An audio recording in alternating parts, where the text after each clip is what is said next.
Hello, and welcome to Success Stories with Key, where you get a chance to see success from the eyes of someone who is achieving success. So, what is success? Success means different things to different people. I'm interested in hearing from these people to understand about their achievements, their challenges, and their keys to success. This week, I have the honor of speaking with Emily Grinton. Emily, welcome to Success Stories with Key. Hi, Kay. Thanks for having me. It's great to have you here. Emily has built, run, and sold businesses and has a passion for building great teams. Emily is a proud nerd, a technologist, a chief product officer, the mother of Phoenix Dragons, and a D&D enthusiast. So, Em, tell us about yourself. Who is the real Emily? Well, I guess I am all of those things. I really do enjoy technology. Is why I work in the industry and why I'm here. And probably one of the first things I started out as, and then over time I've collected a few more of those. So, Mother of Phoenix Dragons is like reference to my wonderful twins, boy-girl twins, is I believe a Chinese reference to what's commonly referred to as boy-girl twins. And D&D, I really I do enjoy doing technology for work. I enjoy playing a lot of role-playing games and currently playing Baldur's Gate, a few other things in my spare time as well. So I really do enjoy being in front of the screen. Amazing. So let's get straight into it. What are some of your proudest achievements? There's been quite a few actually. Probably one of my earlier ones was when I was working in ANZ. I was part of the team that released the first corporate mobile banking app in Australia and possibly the world at the time. We did quite a few interviews on how that works, and particularly from a product perspective, that was an opportunity to explore the form factor of the mobile device in a time where we, like in the early days of mobile, we were sort of just putting the whole website onto the phone, and that was a real opportunity to explore, what are the actual use cases and why would we use this form factor over other ones. I then went on to move into more of a consulting world and more professional services. One of my proudest achievements there was working with the Vibrato team.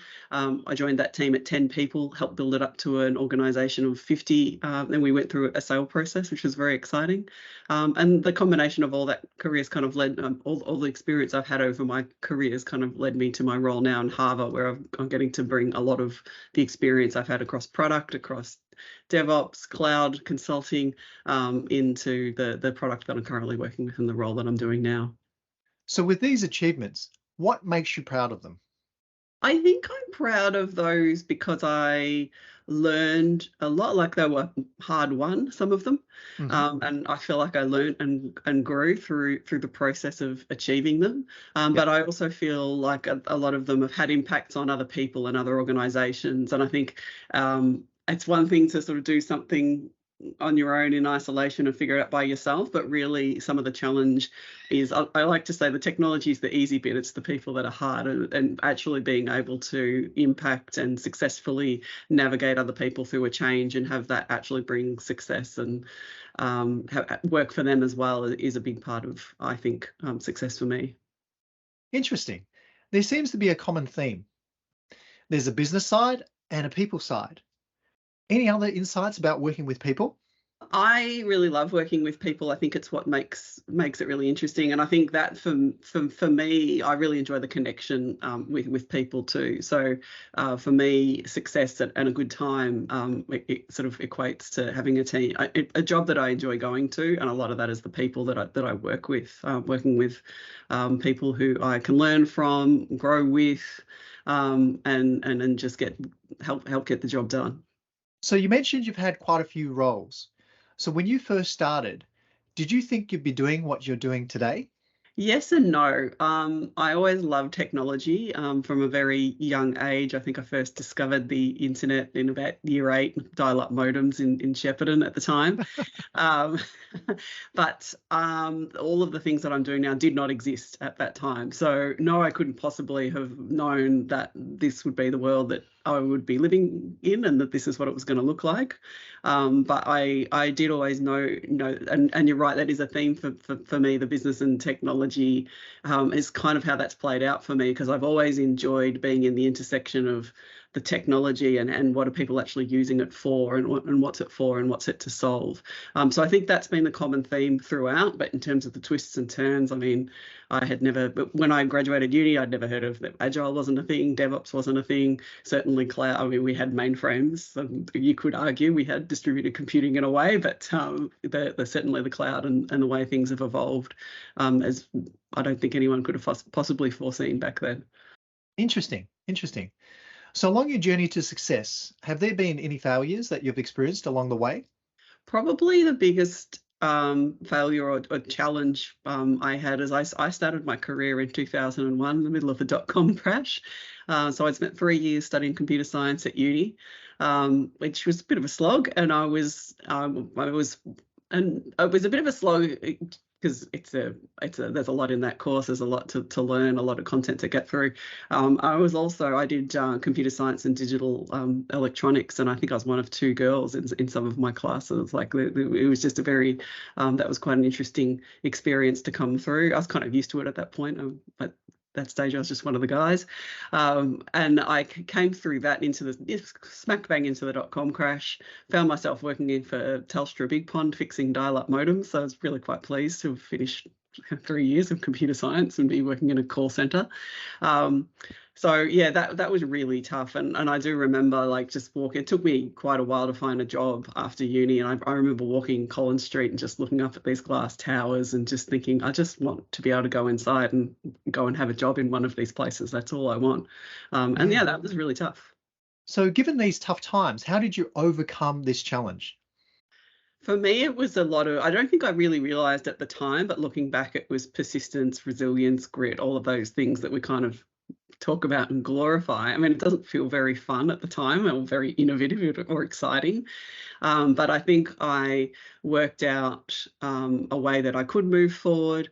And whilst I didn't appreciate at the time that I was working in the dial-up support customer call-up centre, I have since come to appreciate that I learned customer service, I learned troubleshooting, and whilst it might not have been my ideal first job, I learned a lot, and there was a lot that I took with me from that situation on into my subsequent roles, and some of the skills that I learned through doing that first up are still with me today. So what did you learn from these challenges? What advice would you give to other people? I think embrace your failures. Like, they're going to happen. There's no magic way to avoid them. To be honest, if you go through life having avoided every single failure, you've probably left a lot on the table. So I think embrace them when they happen, see what you can learn from them, pick yourself up, keep going, own it. It's okay. It happens to everyone.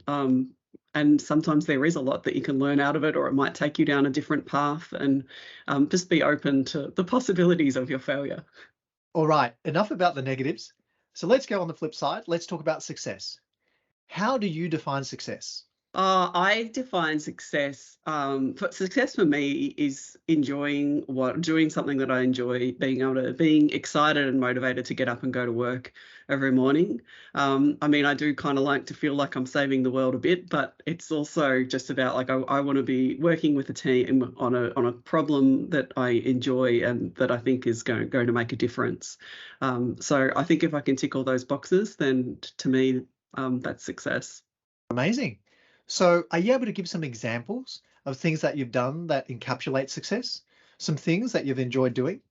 Yeah, definitely a lot of the teams that I've built and worked with, some of them I've sort of worked on building myself, and some one of the really big successes we had, particularly when we sold vibrato to Servian, and we joined forces as two consulting groups.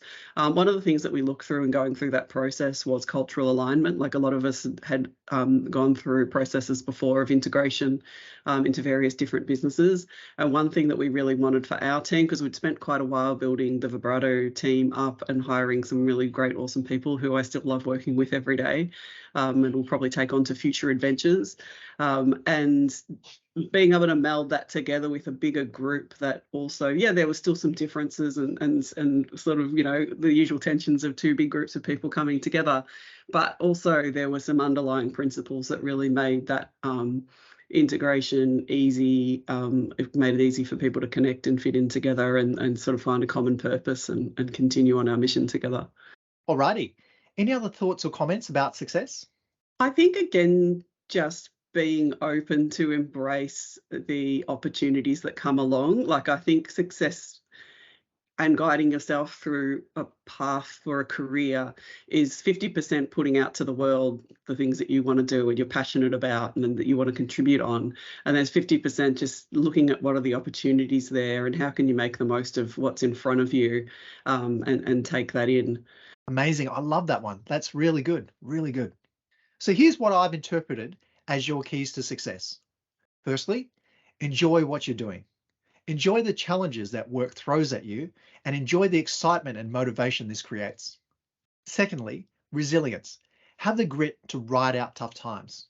And thirdly, have the ability to look out for what's available and the opportunities that arise during these tough times. Is this a good summary of your keys to success? Yeah, yep, yeah. Fantastic, thank you. So my wrap-up question, what advice would you give to your younger self? I think my advice for my younger self would be just to be a bit more patient. I think it's really easy when you start your career off to be very harsh on yourself, like, oh, I wanted to be here and I wanted to be there and other people are doing these things. I think we all put together our own little patchwork blanket of the experience and skills that we build up over time. And I think you'll get to the end of 10, 20, 30, however many years in your career and kind of look back at that and you'll have this unique pattern of experience and skills that you've built. And that takes time to do, and that's okay. And I think just stop, enjoy what you're doing. Yep, cool. It's not all going to be glorious on the way through, but just have that confidence that you are building up your own little patchwork blanket, and one day that's going to be an interesting and beautiful thing for you to take to the world. Thank you, Em. We've reached the point where we hear from our sponsor. So this is the message from our sponsor. What would you like to share with us? Yes, I'm currently working for Harva as the Chief Product Officer. Harva is we're a SaaS cloud-based application, and we do cloud visualization. So the idea is you plug in your AWS, GCP, or Azure account, and we can automate architecture diagrams for you, always up to date, always accurate in terms of what's running in your cloud, and just helps you keep track of what's in there and what's running. Thank you so much, Em, for your time and for sharing your amazing stories. I hope our audience gets to benefit from your insights and the wisdom that you've shared today. No worries, Kay. Thank you so much for having me. It's been lovely. If you found this useful, please like, subscribe, and share it with your friends. Follow Key to Success so you can benefit from my learnings as I undertake my own journey to success.